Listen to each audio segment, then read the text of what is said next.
भारत और रशिया के संबंध एक ट्रस्ट बेस्ड पार्टनरशिप का प्रमुख उदाहरण है, जो दो समान विचारधारा वाले बराबर देशों के बीच है। रशिया ने यह स्पष्ट कर दिया कि उसे इंडियाज पॉलिसीज पर कोई संदेह नहीं है और जिनको है वे कश्मीर जाकर खुद देख सकते हैं। भारत और रशिया इतने करीब हैं कि जब भी भारत रशिया से मदद की मांग करता है, रशिया तुरंत उसकी सहायता के लिए तैयार रहता है। जब पूरा विश्व रशिया को अलग थलग करने की कोशिश कर रहा था, तब भारत रशिया के साथ खड़ा रहा और उसके इकोनॉमिक कोऑपरेशन सिस्टम का हिस्सा बना। रशिया ने घोषणा की थी कि भारत पर कोई भी हमला सोवियत यूनियन पर हमला माना जाएगा, जिसे वर्ल्ड वॉर II के बाद का सबसे बड़ा सैन्य आत्मसमर्पण हुआ।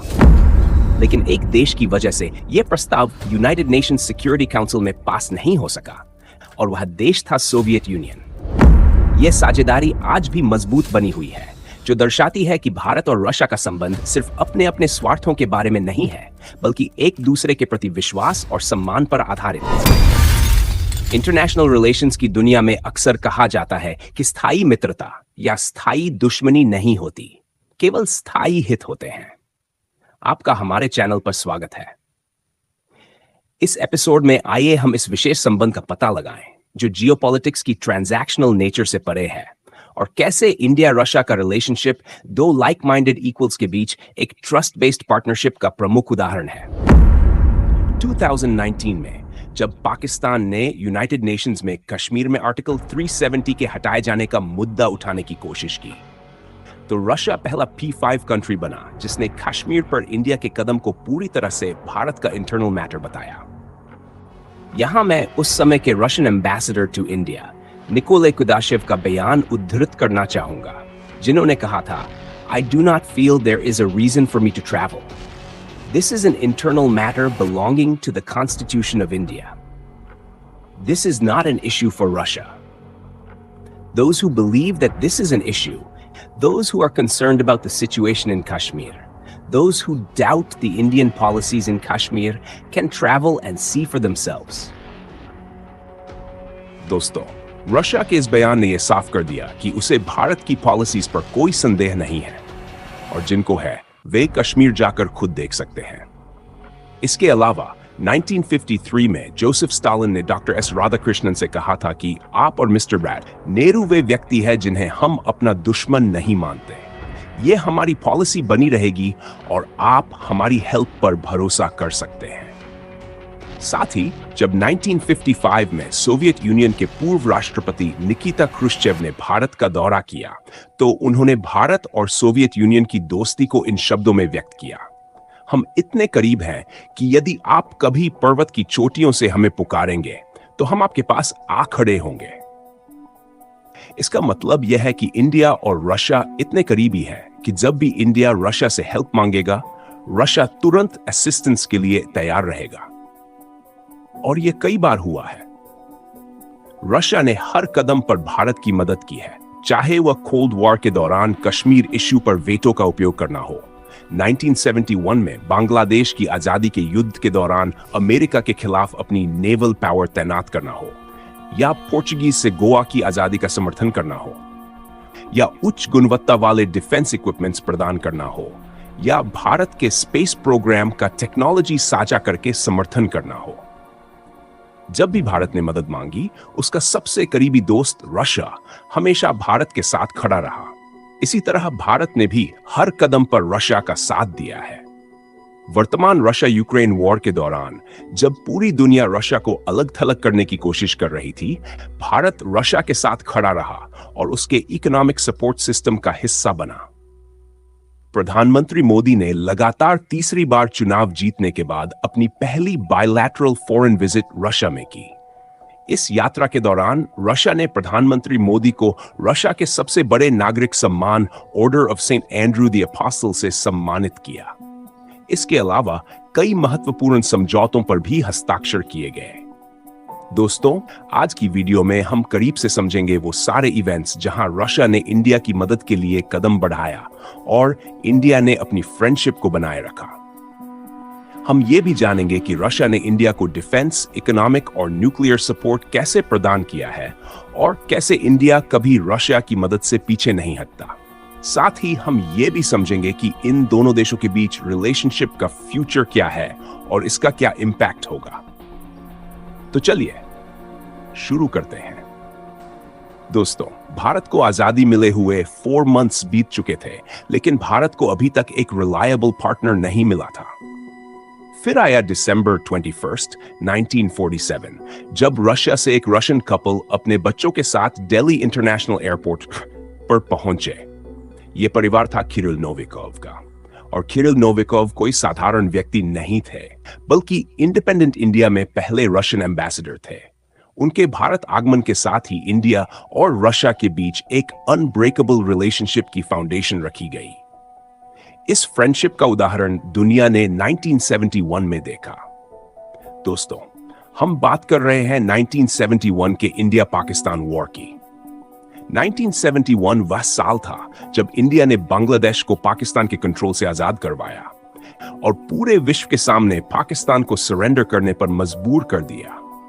हालांकि पाकिस्तान को हराना और उसे 2 हिस्सों में बांटना आसान काम नहीं था।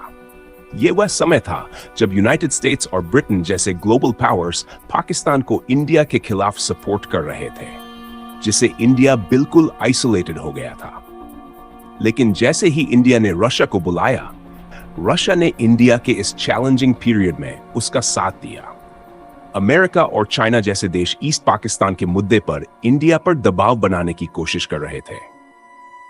परेशान होकर इंडिया ने अगस्त 9, 1971 को सोवियत यूनियन के साथ treaty of peace, friendship and cooperation sign कर ली।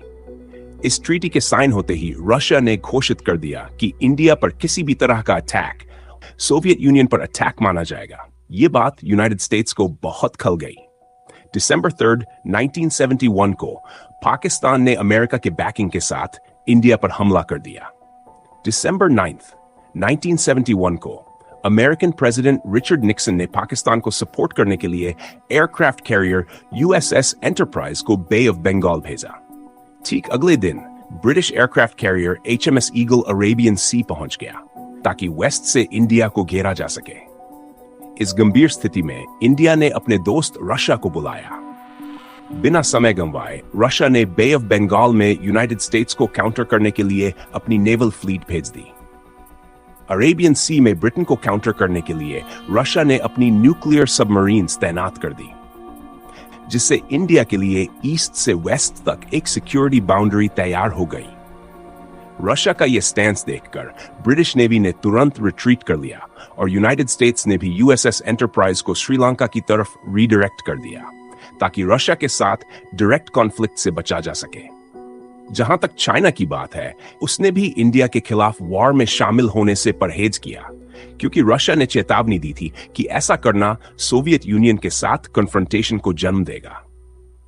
रशिया के इस डर ने चाइना को वॉर से बाहर रखा, जिससे इंडियन मिलिट्री को पाकिस्तान को गंभीर रूप से कमजोर करने का मौका मिला। दिसंबर 16, 1971 को पाकिस्तान ने इंडिया के सामने सरेंडर कर दिया, जो वर्ल्ड वॉर II के बाद का सबसे बड़ा मिलिट्री सरेंडर था। इस वॉर में न केवल इंडिया ने विक्ट्री हासिल की, बल्कि रशिया की मदद से बांग्लादेश को भी आजाद कराया। इस वॉर ने दुनिया को दिखा दिया कि रशिया ने इंडिया को अपना क्लोजेस्ट फ्रेंड कैसे माना। लेकिन यह एकमात्र मौका नहीं था जब रशिया ने इंडिया की मदद की। चाहे 1971 वॉर से पहले हो या उसके बाद, रशिया ने हमेशा इंडिया का साथ दिया है।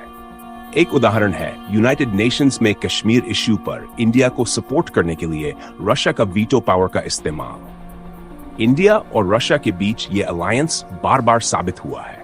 उनकी टीम वर्क दोनों देशों के आपसी लाइकिंग और रिस्पेक्ट पर आधारित है। हम और भी करीब तब आ गए जब रशिया ने इंडिया को कटिंग एज मिलिट्री हार्डवेयर और टेक्नोलॉजी दी, जिसने इंडियन आर्म्ड फोर्सेस को मॉडर्नाइज करने में मदद की।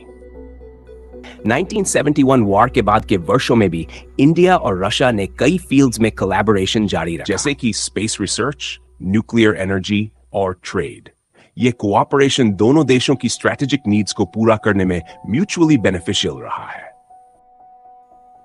1971 वॉर ने सच में साबित कर दिया कि इंडिया और रशिया के बीच की फ्रेंडशिप कितनी मजबूत थी। इसने सबको दिखा दिया कि जब हालात मुश्किल होते हैं तो दो फ्रेंड्स हमेशा एक दूसरे का साथ देते हैं। ये पार्टनरशिप आज भी उतनी ही मजबूत है। ये दिखाते हुए कि इंडिया और रशिया की का कनेक्शन सिर्फ सेल्फ इंटरेस्ट पर आधारित नहीं है, बल्कि ट्रस्ट और रिस्पेक्ट पर भी टिका है। दोस्तों, कई बार यूनाइटेड नेशंस में दुनिया भर के देशों ने इंडिया को विभिन्न इश्यूज पर घेरने की कोशिश की है। इंडिया के खिलाफ कई रेजोल्यूशंस यूएन में लाए गए हैं, लेकिन रशिया ने ऐसे रेजोल्यूशंस के खिलाफ 6 बार अपना वेटो इस्तेमाल करके इंडिया के लिए अपनी अनवेवरिंग सपोर्ट दिखाई है। यह सब 1957 में शुरू हुआ।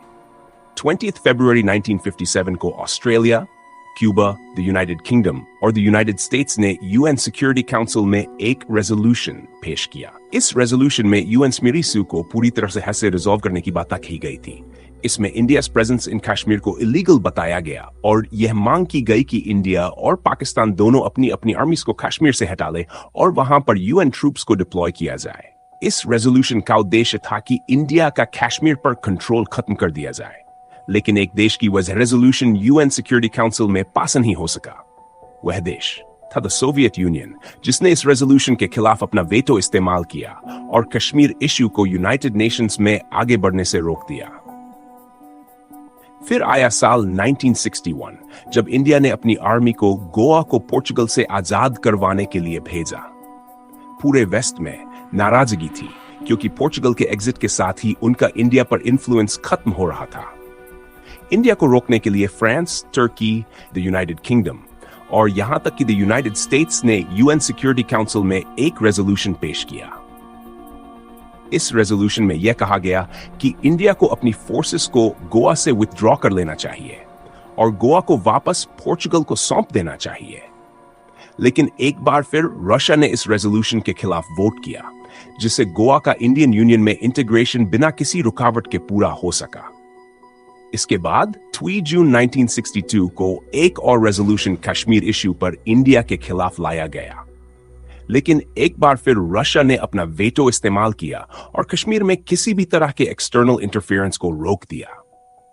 दोस्तों, 1971 वॉर के दौरान यूनाइटेड स्टेट्स के समर्थन से कुछ देशों ने 4 दिसंबर से 14 दिसंबर के बीच 3 रेजोल्यूशंस पेश किए ताकि पाकिस्तान के खिलाफ इंडिया की मिलिट्री एक्शन को रोका जा सके। लेकिन हर बार रशिया ने अपना वेटो इस्तेमाल किया, जिससे यह सुनिश्चित हुआ कि पाकिस्तान के खिलाफ इंडिया की कार्रवाई जारी रहे। और जब तक पाकिस्तान ने सरेंडर नहीं किया, रशिया ने लगातार इंडिया को सपोर्ट किया। रशिया का यह कदम इंडिया को डिसाइसिव विक्ट्री हासिल करने और बांग्लादेश के क्रिएशन को सपोर्ट करने में बेहद क्रिटिकल साबित हुआ। यह इंडो रशियन फ्रेंडशिप के स्ट्रेटेजिक इंपॉर्टेंस को दर्शाने वाला एक अहम उदाहरण था। दोस्तों, रशिया ने भारत की डिप्लोमेटिकली मदद की है और इंडियन मिलिट्री और डिफेंस सेक्टर को भी मजबूत किया है। यही वजह है कि रशिया आज भी इंडिया का सबसे बड़ा डिफेंस सप्लायर है। यह पार्टनरशिप डिफेंस सेक्टर में 1960s के मिड से शुरू हुई, जब रशिया ने इंडिया को न्यू एज वेपन्स की सप्लाई शुरू की, जबकि अन्य मेजर कंट्रीज ने इंडिया को आर्म सप्लाईज देना बंद कर दिया था। Stockholm International Peace Research Institute की रिपोर्ट या सिप्री रिपोर्ट के मुताबिक 2010 से रशिया ने इंडिया की 62% आर्म्स इंपोर्ट डिमांड्स को पूरा किया है। रशिया सिर्फ आर्म्स एक्सपोर्ट ही नहीं करता, बल्कि ट्रांसफर ऑफ टेक्नोलॉजी भी करता है। और Sukhoi 30 fighter jets, BrahMos cruise missile, KA-226T twin engine utility helicopters और यहां तक कि AK-2 Nott 3 असॉल्ट राइफल्स जैसे डिफेंस इक्विपमेंट को इंडिया के साथ को डेवलप और को प्रोड्यूस भी करता है। वेपन्स डेवलपमेंट के साथ साथ सोवियत यूनियन ने इंडिया को इकोनॉमिक सेल्फ रिलायंस हासिल करने में भी मदद की। इसने इंडिया की इंडस्ट्रियलाइजेशन के लिए कई ग्रांट्स जारी किए, जो लो प्राइस्ड इकोनॉमिक क्रेडिट्स थे। इन्हें रुपीस में रीपेएबल बनाया गया, जिससे इंडिया के फॉरेक्स रिजर्व्स पर कोई असर नहीं पड़ा। इसके अलावा रशिया ने इंडिया की इंडस्ट्रियल ग्रोथ को सपोर्ट करने के लिए ऑयल, फर्टिलाइजर और मेटल्स को चीप रेट्स पर एक्सपोर्ट किया। आपको जानकर हैरानी होगी कि इंडिया की कुछ पॉपुलर पब्लिक सेक्टर कंपनीज जैसे BHEL, ONGC और HAL, साथ ही इंडिया की स्टील इंडस्ट्री भी सोवियत कोऑपरेशन से स्थापित हुई थी। ये फैक्टर्स इंडिया की इकोनॉमिक ग्रोथ में 5 ईयर प्लान्स के दौरान मेजर भूमिका निभाते थे। इस तरह रशिया ने हर संभव तरीके से इंडिया की मदद की है। जैसे एक सच्चा दोस्त करता है। लेकिन इसका मतलब यह नहीं है कि सिर्फ रशिया ने इंडिया की मदद की है। इंडिया ने भी हर मौके पर रशिया को सपोर्ट किया है। हाल के समय में भी इंडिया का सपोर्ट फॉर रशिया साफ दिखाई देता है। 1971 के बाद से दुनिया बहुत बदल गई है, लेकिन इंडिया और रशिया के बीच की फ्रेंडशिप आज भी उनकी रिस्पेक्टिव फॉरेन पॉलिसीज का एक कॉर्नरस्टोन बनी हुई है। हाल ही में पीएम मोदी की रशिया की विजिट के दौरान उन्हें order of Andrew the Apostle से सम्मानित किया गया, जो इस एंड्यूरिंग फ्रेंडशिप का एक बड़ा प्रमाण है। इस विजिट के दौरान कई इंपॉर्टेंट डील्स भी साइन की गई, जिससे दोनों देशों के संबंध और मजबूत हुए। ये इवेंट्स सच में साबित करते हैं कि इंडिया और रशिया कितने क्लोज हैं। उन्होंने हमेशा हार्ड टाइम्स का सामना साथ मिलकर किया है और हमेशा एक दूसरे का साथ दिया है। उनकी फ्रेंडशिप बहुत पुरानी है और आज भी रीजन पर इसका बड़ा इंपैक्ट है। यह सब रिस्पेक्ट और हमेशा एक दूसरे के लिए मौजूद रहने की बात है। दोस्तों, 1980 में जब पूरा वेस्टर्न वर्ल्ड यूनाइटेड नेशंस में सोवियत यूनियन के खिलाफ खड़ा था और अफगानिस्तान में सोवियत इंटरवेंशन को लेकर रेजोल्यूशंस पेश किए जा रहे थे, उस समय इंडिया ने रशिया का साथ दिया। इंडिया ने Soviet military presence in Afghanistan को जस्टिफाई किया, यह कहते हुए कि यह अफगान गवर्नमेंट की रिक्वेस्ट पर था। उस समय इंडिया उन कुछ देशों में से एक था जो सोवियत यूनियन को सपोर्ट कर रहे थे, साथ ही उसके क्लोज एलाइज जैसे ईस्ट जर्मनी, वियतनाम और अंगोला भी। और यह सब बिना किसी ग्रुप्स को ज्वाइन किए हुआ। तब से चाहे रशिया के एक्शंस इन सीरिया हो या 2014 में क्राइमिया का इन्वेजन, इंडिया ने हमेशा इंटरनेशनल मैटर्स में रशिया के लिए सपोर्ट दिखाया है। 2022 में जब रशिया ने यूक्रेन पर अटैक किया, तो वेस्टर्न वर्ल्ड ने रशिया की इकोनॉमी को नुकसान पहुंचाने के लिए स्ट्रिंजेंट इकोनॉमिक सैंक्शंस लगाए। ये रिस्ट्रिक्शंस इतने हार्श थे कि रशियन गुड्स को यूरोप में एंट्री करना मुश्किल हो गया, जिससे रशियन इकोनॉमी पर बड़ा असर पड़ा। इसके बावजूद इंडिया ने वेस्टर्न सैंक्शंस को बाईपास करने का फैसला किया और रशिया के साथ अपनी इकोनॉमिक टाइज को मजबूत किया। इंडिया ने रशियन गुड्स के लिए अपने मार्केट्स खोल दिए और रशिया से क्रूड ऑयल और नेचुरल गैस की बड़ी मात्रा में इंपोर्ट करना जारी रखा। यूएस डॉलर का इस्तेमाल करने के बजाय इंडिया और रशिया ने इंडियन रूपीज, रशियन रूबल्स और अन्य ऑल्टरनेट करेंसीज में ट्रेडिंग शुरू की, जिससे यूएस डॉलर डोमिनेटेड फाइनेंशियल और बैंकिंग सिस्टम को बाईपास करना आसान हुआ। इस डिसीजन ने रशिया को इंडिया का लार्जेस्ट ऑयल सप्लायर बना दिया, यहां तक कि यूनाइटेड स्टेट्स और यूरोपियन कंट्रीज द्वारा लगाए गए सैंक्शंस के बीच भी। इंडिया का सपोर्ट फॉर रशिया का मतलब यह नहीं है कि उसने यूक्रेन वॉर को एंडोर्स किया है। इंडिया हमेशा से पीस का प्रोपोनेंट रहा है और अपनी न्यूट्रलिटी की स्टैंस को बनाए रखा है। समय के साथ इंडिया और रशिया के बीच का रिलेशनशिप सिर्फ मजबूत हुआ है। ग्लोबल ऑपोजिशन अगेंस्ट रशिया के दौरान Indian prime minister Narendra Modi ने रशिया का दौरा किया और प्रेसिडेंट व्लादिमीर पुतिन के साथ डिस्कशंस की। उन्होंने न सिर्फ यूक्रेन कॉन्फ्लिक्ट पर बात की, बल्कि न्यूक्लियर एनर्जी को डिस्कशंस का कॉर्नरस्टोन बनाते हुए सिग्निफिकेंट डील्स भी किए। इंडिया और रशिया मिलकर 6 नई न्यूक्लियर पावर प्लांट्स बनाने की योजना बना रहे हैं। इनमें से एक नोटेबल प्रोजेक्ट है फ्लोटिंग न्यूक्लियर पावर प्लांट, जिसे पानी पर ऑपरेट करने के लिए डिजाइन किया गया है। यह इनोवेटिव प्रोजेक्ट अभी प्लानिंग स्टेजेस में है, लेकिन इसने प्राइम मिनिस्टर मोदी की इंटरेस्ट को काफी बढ़ा दिया है। मोदी और पुतिन ने सिर्फ एनर्जी प्रोजेक्ट्स पर ही नहीं, बल्कि ट्रेड एफर्ट्स, क्लाइमेट चेंज को एड्रेस करने और पोलर रीजन्स में रिसर्च को लेकर भी बातचीत की। पिछले साल इंडिया और रशिया के बीच ट्रेड लगभग 5 लाख करोड़ रुपीस तक पहुंच गया, जो दोनों देशों के मजबूत इकोनॉमिक रिलेशनशिप को दर्शाता है। इंडिया हर साल रशिया से लगभग $60 बिलियन ऑफ गुड्स इंपोर्ट करता है और करीब $5 बिलियन के गुड्स एक्सपोर्ट करता है, और इसमें आगे ग्रोथ की उम्मीद है।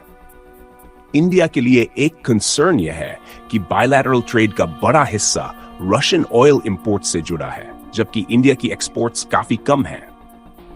इससे रशिया को एक ह्यूज ट्रेड सरप्लस मिल रहा है, और वेस्टर्न सैंक्शंस के इंपैक्ट को देखते हुए इंडिया के लिए इसका पेमेंट करना एक चैलेंज बन गया है। लेकिन दोनों देश ऑल्टरनेट पेमेंट रूट्स पर भरोसा करके इस चैलेंज को ओवरकम करने को लेकर कॉन्फिडेंट हैं। इंडिया के एक्सटर्नल अफेयर्स मिनिस्ट्री ने बताया कि पीएम मोदी की विजिट ने इंडिया और रशिया के स्ट्रेटेजिक पार्टनरशिप की डेप्थ को हाईलाइट किया। दोनों नेशंस ने मल्टीपल सेक्टर्स में बायलैटरल टाइज को एनहांस करने के लिए अपनी कमिटमेंट को रीअफर्म किया, जो म्यूचुअल प्रॉस्पेरिटी और ग्लोबल इश्यूज पर कोऑपरेशन की शेयर्ड विजन को रिफ्लेक्ट करता है।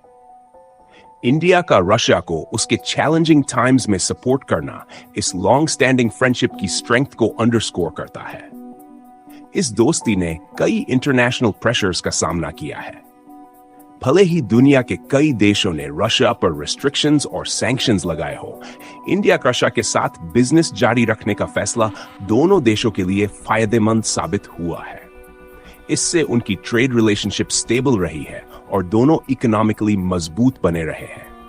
आगे देखते हुए इंडिया और रशिया न्यूक्लियर एनर्जी, डिफेंस और विभिन्न स्ट्रेटेजिक सेक्टर्स में अपनी कोलैबोरेशन को और गहरा करने के लिए तैयार हैं। मोदी की विजिट के दौरान साइन हुए जॉइंट वेंचर्स और एग्रीमेंट्स इस बात को अंडरस्कोर करते हैं कि दोनों देश अपनी सिनर्जीज को म्यूचुअल बेनिफिट के लिए हार्नेस करने को लेकर कमिटेड हैं। भले ही ग्लोबल जियोपॉलिटिक्स लगातार फ्लक्स में रही हो, लेकिन इंडिया और रशिया एक दूसरे के लिए हमेशा रिलायबल फ्रेंड्स बने रहे हैं। यहां तक कि टेस्टिंग टाइम्स में भी दोनों ने लगातार एक दूसरे की मदद के लिए साथ काम किया है। वे दोनों अपने इमीडिएट नेबरहुड और उससे आगे पीस और स्टेबिलिटी चाहते हैं, जबकि अपनी ट्रेडिशनल स्फीयर ऑफ इन्फ्लुएंस को बनाए रखना भी उनके एजेंडे में शामिल है। तो हम साफ देख सकते हैं कि इंडिया और रशिया ने शुरू से ही एक दूसरे का साथ दिया है। जबकि सोवियत यूनियन स्वतंत्र इंडिया के लिए एक महत्वपूर्ण स्ट्रेटेजिक पार्टनर के रूप में उभरा, आज का इंडिया भी रशिया का समर्थन करता है, भले ही हाल ही के यूक्रेन कॉन्फ्लिक्ट के दौरान न्यूट्रल रहा हो। इन दोनों देशों के बीच की फ्रेंडशिप शायद किसी और के जैसी नहीं है।